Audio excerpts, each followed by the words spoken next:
कहते हैं हम मेरी डेली दिनचर्या के बारे में कि मैं सुबह कितने बजे उठता था, क्या करता था पूरे दिन में जिससे मेरी पढ़ाई इतनी अच्छी होती थी। मैं सुबह 5:30 बजे उठता था। मेरे से पढ़ाई होती थी वो दिन में होती थी। मैं एक रात में पढ़ने वाला या रात्रिचर प्राणी नहीं रहा हूँ।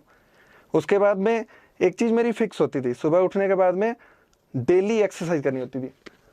इसका मतलब ये नहीं है कि आप 2 घंटे जिम जा रहे हैं या कुछ भी कर रहे हैं। आप अगर 15 मिनट एक इंटेंस एक्सरसाइज करते हैं तो वो आपके बॉडी की सर्कुलेशन को बहुत तेज कर देती है।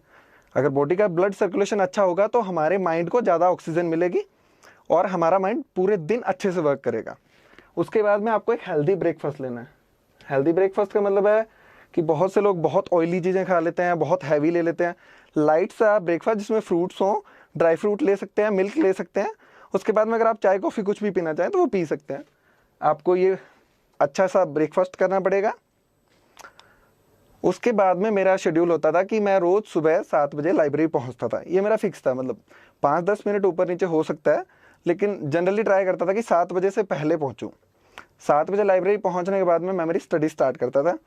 उसके लिए एक मैं आपको अप्रोच बताना चाहूँगा। 50:10 रेशियो होता है ये अप्रोच है। इसमें क्या होता है कि आपको 50 मिनट पढ़ाई करनी होती है और 10 मिनट का आपको ब्रेक लेना होता है।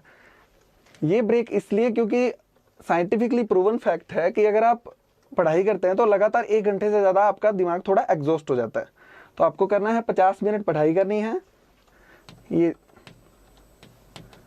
स्टडी, और ये आपका ब्रेक हो जाएगा। अगर आपको लगता है 10 मिनट ज़्यादा ब्रेक है तो 55:05 ये स्टडी होगा और ये आपका ब्रेक हो जाएगा। ये अप्रोच से अगर आप पढ़ाई करेंगे तो डेफिनेटली एक आप 3 घंटे लगातार पढ़ रहे हैं तो शायद आप 180 मिनट पढ़ रहे हैं, लेकिन इसमें आप 150 मिनट्स पढ़ के भी ज़्यादा चीज़ें पिक कर सकते हैं। आपके दिमाग का IQ ज़्यादा रहेगा, आपका दिमाग ज़्यादा पिक करेगा चीज़ों को। उसके बाद में मेरा क्या होता था कि जैसे 7 बजे से लेकर 10 बजे तक पढ़ता था मैं। उसके बाद में एक 20 से 25 मिनट का थोड़ा बड़ा ब्रेक लेता था, जिसमें मेरे को थोड़ा कुछ कोई चाय कॉफ़ी पीनी हो या कुछ खाना हो या थोड़ा सा पैदल घूमना हो, तो वो मैं इस टाइम पे करता था कि 3 घंटे के पढ़ाई के बाद में मुझे लगता था मेरा दिमाग थोड़ा थक चुका है, तो मैं 20 से 25 मिनट का एक ब्रेक ले लेता था। उसके बाद में फिर वापस मेरा शुरुआत होती थी 10:30 के आसपास और मैं 12:30 से 1 बजे तक पढ़ता था, अकॉर्डिंग टू मतलब मेरे माइंड के हिसाब से। इस टाइम पे मैं लंच करता था। लंच में जनरली मैं ट्राई करता था कि थोड़ा वेजिटेबल्स लूँ और थोड़ा सा लाइट लंच, इतना हैवी नहीं कि उसके बाद में मैं सो ही रहा हूँ 2-3 घंटे तक। थोड़ा लाइट लंच और वेजिटेबल्स, ये चीज़ें मस्ट है। और लंच करने के बाद में ये तो फिक्स था, लंच के बाद में मैं 45 से 1 मिनट के लिए रेस्ट करता ही करता था। ऐसा नहीं है कि लंच करने के इंस्टेंटली सो गया, थोड़ी देर कुछ न्यूज़पेपर वगैरह पढ़ लिया, उसके बाद में 1 घंटे के लिए रेस्ट करता था, या कोई आर्टिकल देख लिया वेबसाइट पे कोई, या फिर ऑनलाइन कुछ नेट पे आर्टिकल देख लिया। उसके बाद में 1 घंटे रेस्ट करके और फिर मैं यही होता था कि मैं कॉफ़ी पीता था और लाइब्रेरी जाता था।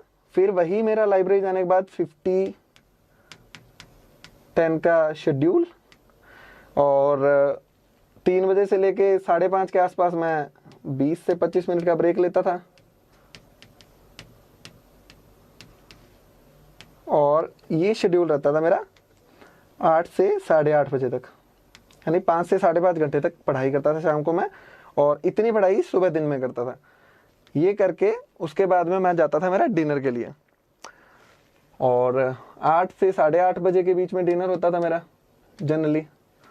और डिनर के बाद में यूजुअली मैं पढ़ाई करने का नहीं हूँ, लेकिन 1 घंटा थोड़ा जो दिन में पढ़ा है उसको थोड़ा रिवाइज कर लेता था, या फिर जो भी कुछ नया लग रहा है, जैसे करंट में कुछ चीज़ें पढ़नी है, कोई आर्टिकल पढ़ना है, तो वो रात को डिनर के बाद में ट्राई करता था कि वो पढ़ लूँ, या कुछ लिखने का ट्राई करता था। और उसके बाद में रात को 11:30 बजे मेरा फिक्स होता था कि मुझे सोना है। ट्राई करता था कि इसमें फ्लक्चुएशन ना हो, क्योंकि अगर आप सोएंगे नहीं तो सुबह उठ नहीं पाएंगे 5:30 पे। तो इसमें ±15 हो जाता था कि कई बार 15 मिनट पहले सो जाता था, कई बार 15 मिनट बाद में सोता था। तो ये मेरी डेली की रूटीन रहता था, डेली की दिनचर्या रहती थी। पढ़ाई कैसे करनी है, कैसे कंटेंट यूज़ किए थे मैंने, कौन कौन से रिसोर्सेज का सहारा लिया था, वो सब नेक्स्ट वीडियो में मैं बताऊंगा। तो लास्ट में नोट 2-3 चीज़ें हैं जो मैं बताना चाहता हूँ आपको। सबसे ज़रूरी चीज़ रेगुलर एक्सरसाइज। आप कुछ भी कर सकते हैं एक्सरसाइज में।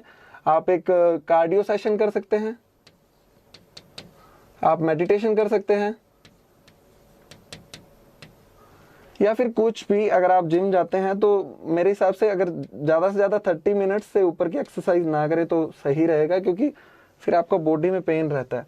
और उसके अलावा एक हेल्दी डाइट।